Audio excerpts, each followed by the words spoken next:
when you see this title. Some of you may ask, Ranga's marriage? Why not Ranganathaviva, or Ranganathavij?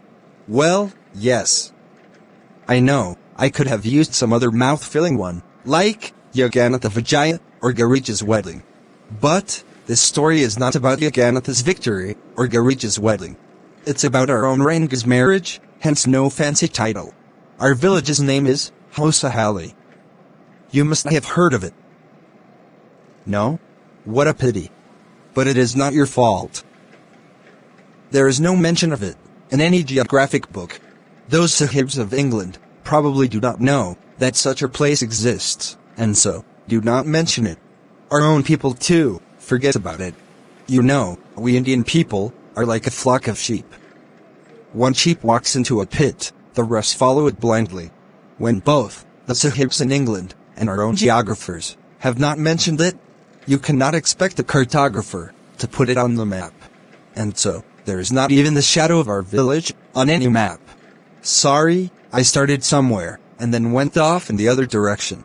If Mysore is to Bharatvarsh, what the sweet Karagadabu is to a festive meal, then Hosa Halli is to Mysore what the filling is to Karagadabu. What? What did he say? Karagadabu is a South Indian sweet with fillings of sugar. He said, if the state Mysore was to India what Karagadabu is to a festive meal, then Hosa Halli is to Mysore state what the filling is to Karagadabu. Means, if the value of Mysore to India is same as the value of Karagadabu to festive meals, then Hosa Halli has the same value in Mysore what the value of fillings of Karagadabu is to Karagadabu.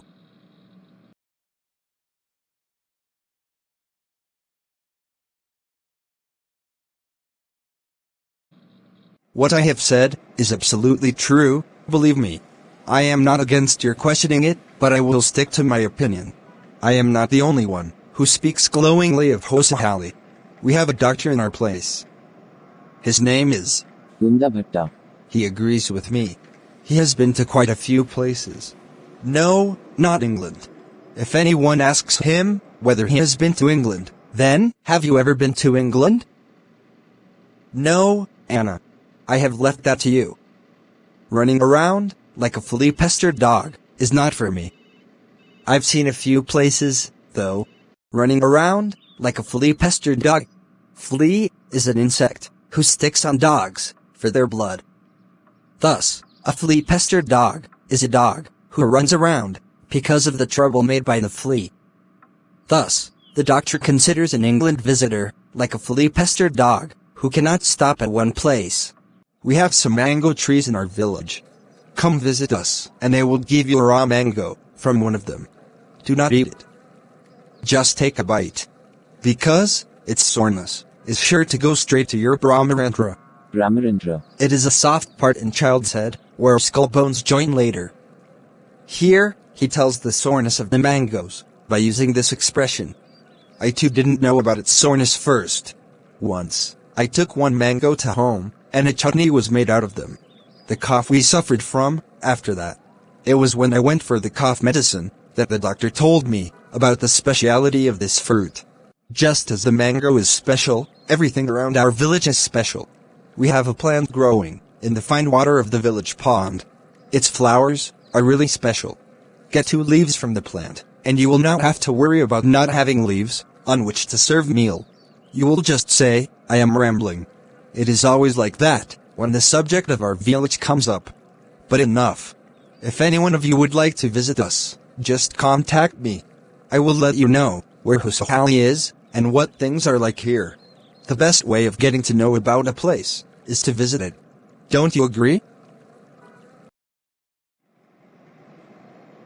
What I am going to tell you is something that happened 10 years ago. We did not have many people who knew English then. Our village accountant was the first one who had enough courage to send his son to Bangalore to study. Now, it is different. There are many who know English. In holidays, you can see them on every street, talking in English. Those days, we did not speak in English, nor did we bring in English words, while speaking in Kannada. What has happened is disgraceful, believe me. Now, people are ignoring their mother tongue and speaking English. One day, I was in Ramarau's house when they bought a bundle of firewood. Ramarau was a friend of the narrator. Ramarau's son came out to pay for it. How much should I give you? 4 piece. I don't have any change. Please come tomorrow. They are communicating in their mother tongue. But Ramarau's son told her that he did not have any change. He used the English word change. The woman could not understand and went away. I too didn't know its meaning. Later, when I went to Ranga's house and asked him, I understood. Yes. Ranga is the son of our village accountant. This priceless commodity, English, was not widespread in our village 10 years ago. So, whenever Ranga came his home from Bangalore, it would be a big event for the villagers. People rushed to his doorstep, announcing, the accountant's son Ranga has come. There would be a large crowd in his courtyard. Attracted by the crowd, I too went in and asked, why have all these people come here? There's no performing monkey here. What are you doing here, then? A youngster, and immature, and without any manners. But I kept quiet. Seeing so many people outside, Ranga came out. Thank God he came out. If the people would have gone inside, it would become a place, what we call as the black hole of Calcutta. Ranga went to Bangalore 6 months ago. People were surprised that Ranga was the same as when he left the village. An old lady ran her hand over Ranga's chest and found that he still had the Janwara.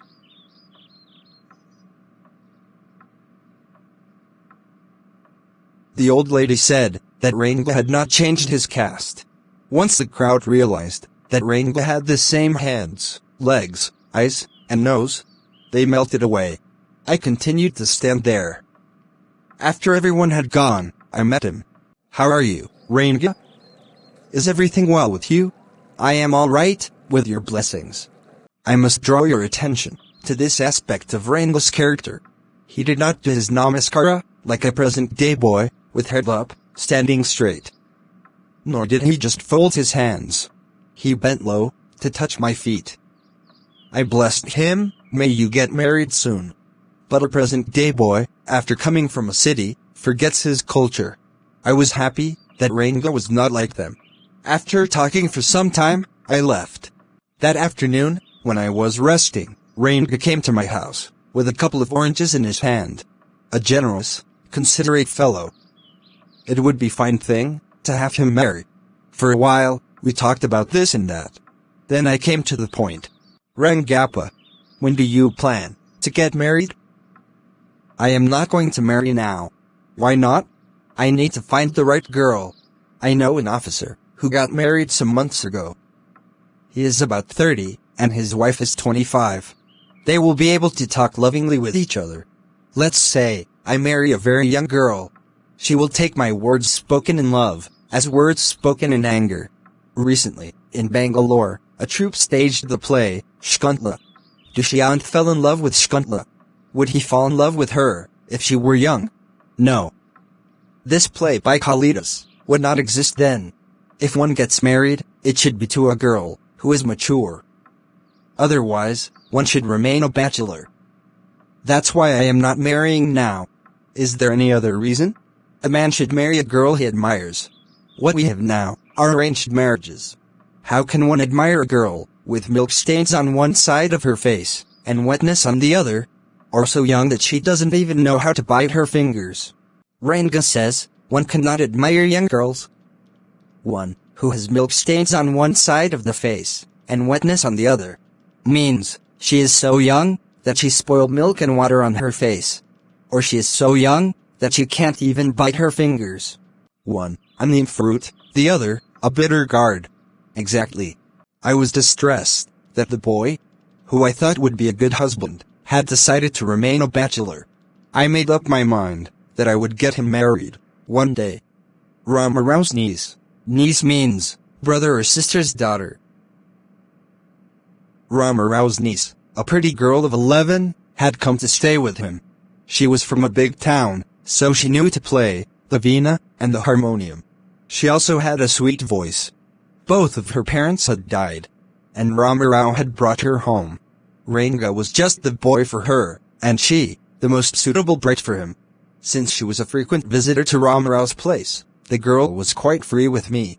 Oh, I completely forgot to mention her name. Ratna, it was. The next morning, I went to Ramarao's home.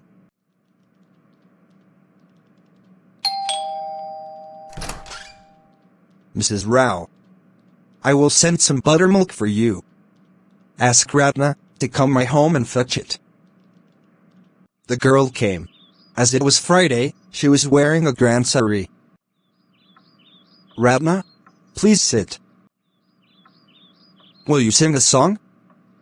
Yes, uncle. She sang the song, Krishnamurti, in front of my eyes. I called Ranga to my home. While Ratna was singing, Ranga reached the door. He stopped at the door. He did not want to stop the singing, but he wanted to see who was singing it. He peeped in. When Ratna saw a stranger at the door, she stopped singing. Suppose you buy the best quality mango. You eat it slowly, tasting its peels. You do not want to waste any part of it. But before you take another bite, it slips of your hand and falls on the ground. How will you feel? Ranga felt the same. He wanted to listen to the voice, but as soon as he peeped in, the singing stopped. You sent for me?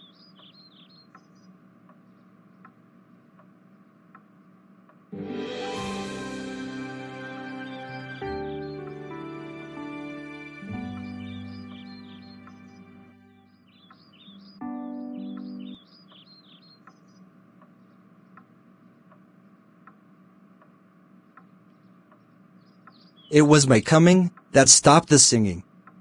Let me leave. Words. Mere words. He said he would leave, but did not even take a move. How can one expect words to match actions? In these days of Kali Yuga, Ratna ran inside, overcome by shyness. Who is that girl, Swami? The lion wanted to know, who is that inside?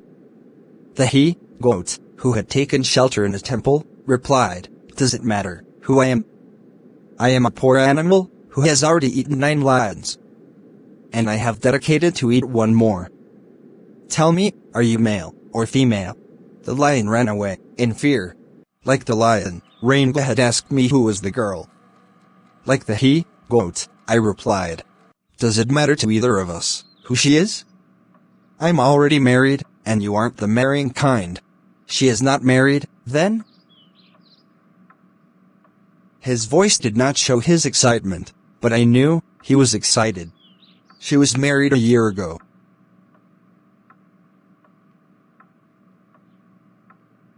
I must go, I have work at home. The next morning, I went to our Shastri. Shastri ji. I want something to be done by you. What? I told him everything. Keep everything ready to read the stars. Stars are the signs in astrology. I will do what you said. In the afternoon, the narrator met Ranga. There was no change in him. What's the matter? You seem to be lost in thought. Nothing is wrong, believe me. Headache? Come, let us go and see a doctor. I have no headache. I'm my usual self. I went through the same thing when the process of choosing a girl for me was going on. But I don't think that could be the reason for your present condition. Come, let us go and see Shastri. We will find out whether the stars are favorable for you or not. Ranga followed me without any protest. What a surprise, Shyama. Shyama is none other your servant, the narrator of this tale. Haven't seen you for a long time. What? Only this morning. Only this morning, you finished your work, and are now free to visit me. I forgot that it was to be kept as a secret, that we've met in the morning. Thank God, Shastri completed my sentence, or our plan would fail. When did the young son of our accountant come home? What can I do for him? Take out your material. Ranga seems to have something in his mind. Can you tell what is worrying him? Shall we put your science of astrology to the test? Shastri took out his material. Ranga, tell me your star. I don't know. Never mind.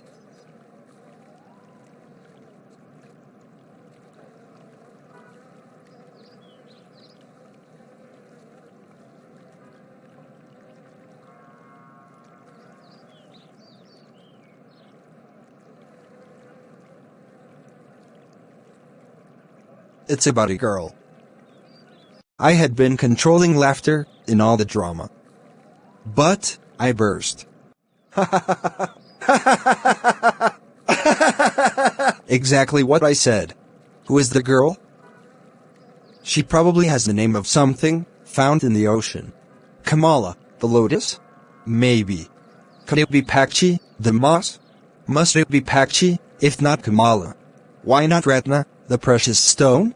Ratna? The girl in Ramarao's house is Ratna. Is there any chance? Definitely. There was a surprise on Ranga's face. And a happiness. But the girl is married. I don't know all that.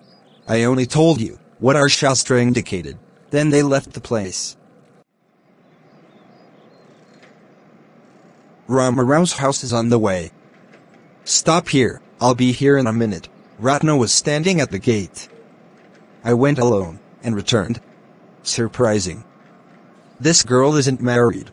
Someone had told me one day that she was married. What Shastri told has come out to be true. But Rangappa, I can't believe that you have been thinking of Ratna. Swear on the name of Madhavakarya, and tell me, is it true what Shastri said? There's greater truth in that Shastra than we imagine.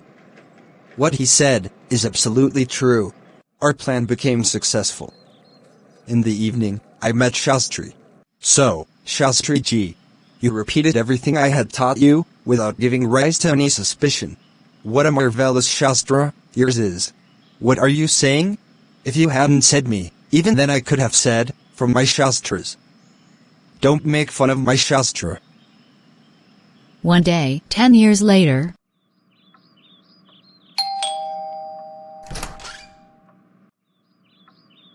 Ranga.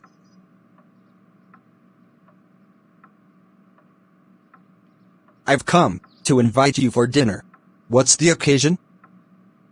It's Shyama's birthday. He is 3. It's not a nice name, Shyama. I'm like a dark piece of oil cake. So my name Shyama is suitable. Why did you give your golden child such a name? What a childish couple you are, Ratna and you. I know, it is the English custom of naming the child after someone you like. Ratna is 8 months pregnant now. Who is there to help your mother? My sister has come with her. I went there for dinner. Shyama rushed to me and put his arms around my leg. I kissed him on his cheek and placed the ring on his tiny little finger. Allow me to take leave of you. I am always here, ready to serve you. You were not bored, I hope? This story was all about the differences between ancient culture and modernization. He is against using English language by Indians. He feels happy when Ranga, after coming from Bangalore, greets him with Indian culture